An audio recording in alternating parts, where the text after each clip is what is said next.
ia dijaga oleh Allah sampai semua kita kembali pada Allah Subhanahu wa taala.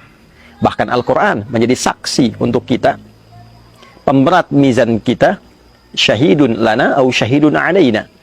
Ia bahkan menjadi syafaat bagi orang-orang yang mau mencintai, mendekat, berinteraksi dan mengamalkan kandungannya. Syafi'an li ashabihi. Nabi menegaskan ia bisa menjadi syafaat untuk sahabat-sahabatnya, untuk yang gemar mencintai dan mengamalkan isinya. Itulah Al-Quran.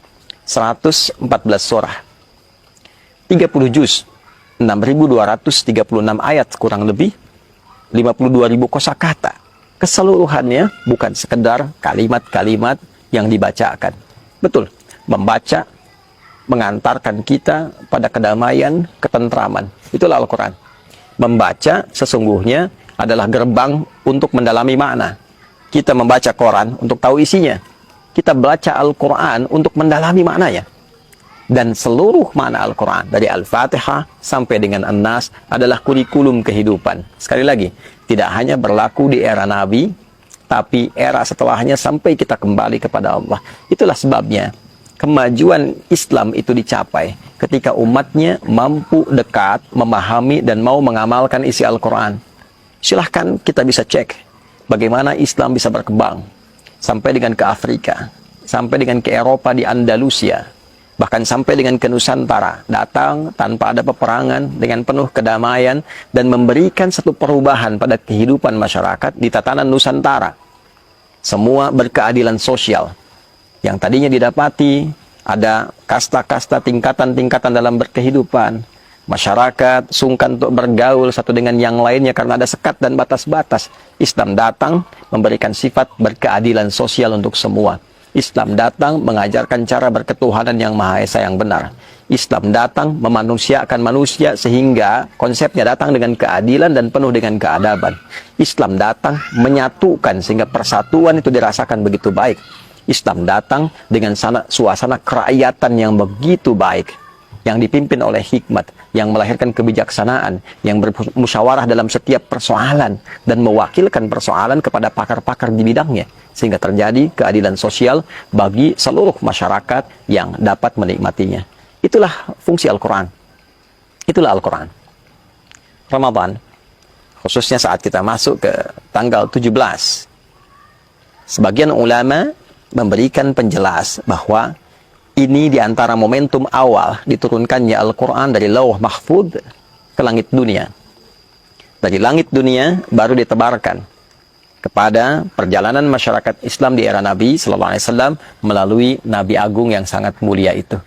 Turunnya Al-Quran dari Lauh Mahfud ke langit dunia yang diviralkan dan diketahui oleh semua bagian penduduk langit, itulah yang disebut dengan Nuzul Al-Quran, yang memberikan gambaran besar yang terdapat di dalamnya kemuliaan di satu malam, yaitu malam Al-Qadar.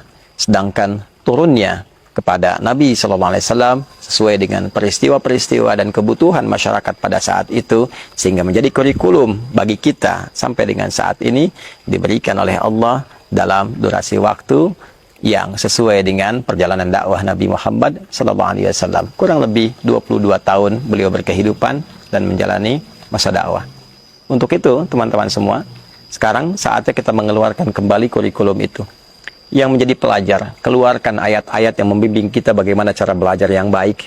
Tidak mudah lupa, memahami dengan benar, mengamalkan apa yang kita pahami dan diimplementasikan dalam kehidupan berbangsa bernegara. Ayat-ayat tentang penyelenggara negara, bagaimana menjadi pemimpin yang adil, yang baik. Ayat-ayat tentang kehakiman, bagaimana menjadi hakim yang jujur, yang mulia, sehingga dipanggil dengan kalimat yang mulia. Ayat-ayat tentang keamanan saat bertugas di TNI, di Polri. Ayat-ayat tentang parlemen, bagaimana menjadi utusan yang baik, bagaimana menjaga amanah masyarakat, bagaimana seorang anggota dewan akan dihisab.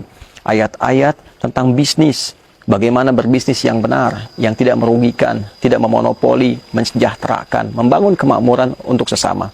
Ayat-ayat tentang kerakyatan, bagaimana menjadi rakyat yang baik, bagaimana menjadi rakyat yang kompak, bagaimana menjadi rakyat yang akur, yang bersatu, terjauh dari perpecahan. Ayat-ayat yang membimbing para ustadz, para agamawan untuk menjadi pencerah, menghindari diri dari berbagai tipu daya tarikan dunia.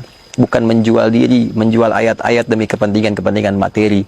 Semua tuntunan itu mengantarkan kita pada kesejahteraan dan kemakmuran bersama. Itulah Al-Quran. Saatnya untuk merenung kembali, saatnya untuk berinteraksi dengan serius dan mengamalkan isinya. Setidaknya kita bisa amalkan di tempat yang kita cintai ini, di negara yang kita pijak, negara Kesatuan Republik Indonesia. Semoga Allah memberikan hidayah kepada kita. Semoga Allah menjadikan kita bagian dari ahli Al-Quran yang diterangi di dunia, diberikan cahaya di alam kubur, dan mendapat syafaat saat di akhirat kelak.